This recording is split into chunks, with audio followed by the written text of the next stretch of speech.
കഥയാണ്. ഒരു ദിവസം ആനയുടെ കഥയാണെങ്കിൽ മറ്റൊരു ദിവസം തട്ടിപ്പിൻ്റെ കഥ, അല്ലേ? ഒന്ന് ആലോചിച്ച് നോക്കൂ. ഇപ്പോൾ നമ്മൾ അന്ന ജോൺസന്റെ കഥ കേട്ടതേ ഉള്ളൂ. അടുത്തത് ഇത് സർക്കാരിൻ്റെ വകുപ്പിൽ തന്നെയാണ് പൈസ തട്ടിയത്.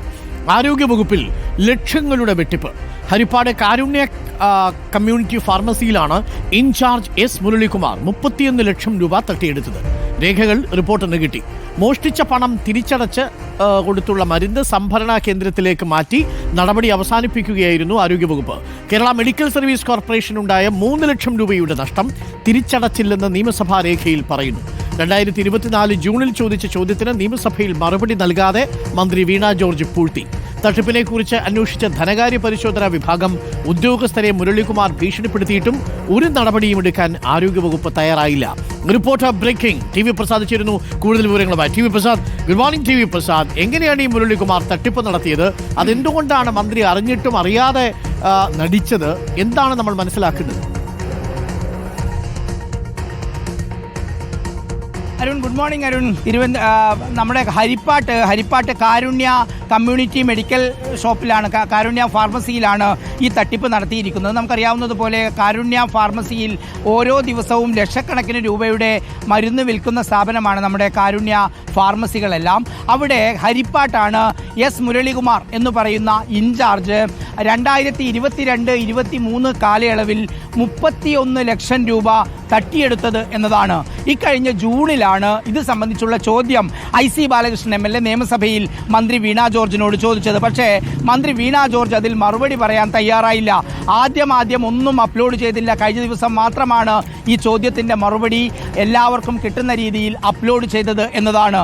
വലിയ തട്ടിപ്പാണ് നടന്നത്. പക്ഷേ എന്നിട്ടും അവിടെ ചെയ്തത് മോഷ്ടിച്ച പണം തിരിച്ചടച്ച് രക്ഷപ്പെടാനുള്ള അവസരമൊരുക്കി എന്നതാണ്. നമുക്കറിയാവുന്നതുപോലെ 3200 രൂപയുടെയും 4800 രൂപയുടെയും സാമൂഹ്യ പെൻഷൻ തട്ടിയെടുത്തവരെ സസ്പെൻഡ് ചെയ്തിരിക്കുന്ന സംസ്ഥാനത്താണ് 31 ലക്ഷം രൂപ തട്ടിയെടുത്ത് മോഷ്ടിച്ച ആളെ സർവീസിൽ തുടരാൻ അനുവദിച്ചത് എന്ന ഗുരുതരമായ കുറ്റകൃത്യമാണ് ആരോഗ്യവകുപ്പ് ചെയ്തത്.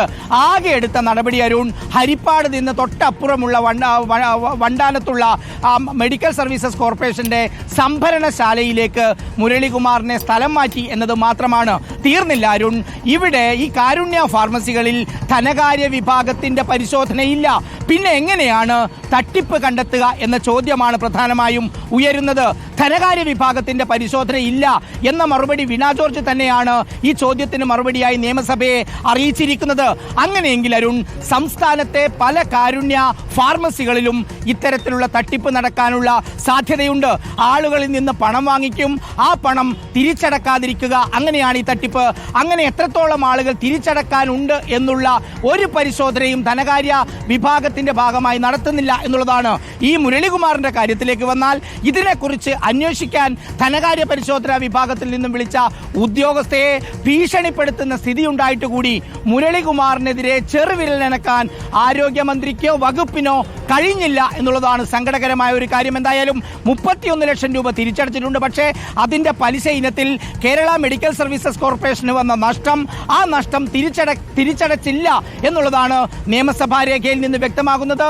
2024 രേഖകളാണ് ഇപ്പോൾ പുറത്തു വന്നിരിക്കുന്നത് അരുൺ.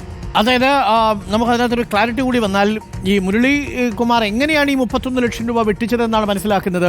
ഈ വെട്ടിച്ച വിവരം ആരാണ് കണ്ടെത്തിയത്? എന്നിട്ടും എന്തുകൊണ്ടാണ് ആരോഗ്യവകുപ്പ് മന്ത്രി നിയമസഭയിൽ ഈ ചോദ്യത്തിന് മറുപടി ആ സമയത്ത് നൽകാതിരുന്നത്?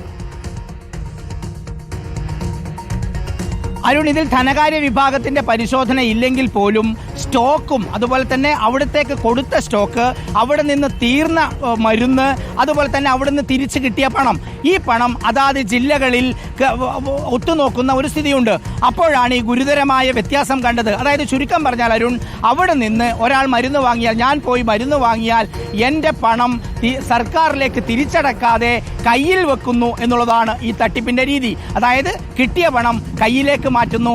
ആ രീതിയിലാണ് അവിടെ തട്ടിപ്പ് നടത്തിയത്. ഇത് പിടികൂടുന്നത് ഞാൻ നേരത്തെ പറഞ്ഞതുപോലെ സ്റ്റോക്ക് താരതമ്യം ചെയ്ത് അവിടെ നിന്ന് വരുന്ന പണം കൂടി താരതമ്യം ചെയ്തപ്പോഴാണ് ഹരിപ്പാട്ട് വലിയ കുറവ് കണ്ടെത്തിയതും അത് പിന്നീട് അന്വേഷണത്തിലേക്ക് പോയതും ഇത് തെളിവുകൾ സഹിതം പിടികൂടുകയും ചെയ്തു. പക്ഷേ പിടികൂടിയിട്ടും നമ്മുടെ ആരോഗ്യമന്ത്രി വീണ ജോർജിന് അത് പുറത്തു പറയാൻ നാണക്കേടാണോ ചമ്മലാണോ എന്നറിയില്ല. ഏതാണ്ട് 7 മാസത്തിലധികമാണ് മറുപടി പറയാതെ നിയമസഭയിലെ ചോദ്യം പൂഴ്ത്തിവെച്ചത്. അരുൺ, അതായത് ഇപ്പോൾ പൈസ മുഴുവൻ തിരിച്ചടച്ചു, പക്ഷേ കാലതാമസം വരുത്തിയപ്പോൾ 3 ലക്ഷം രൂപ ഈ പറയുന്ന ആരോഗ്യ വിഭാഗത്തിന് നഷ്ടമാവുകയും ചെയ്തു അല്ലേ?